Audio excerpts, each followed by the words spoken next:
உன் கையை நம்பி உயர்ந்திடப் பாரு. உனக்கென எழுது ஒரு வரலாறு. உன் கையை நம்பி உயர்ந்திடப் பாரு. உனக்கென எழுது ஒரு வரலாறு. உனக்கென எழுது ஒரு வரலாறு. உனக்கு உள்ளே சக்தி இருக்கு. உனக்கு உள்ளே சக்தி இருக்கு. அதை வளர்த்திட வழி பாரு.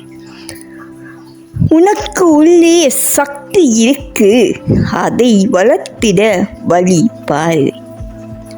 சுபவேளை நாளை மாலை சூடிடு. சுபவேளை நாளை மாலை சூடிடு. அட, இவனுக்கு என்ன குணம், இவனுக்கு என்ன பலம்?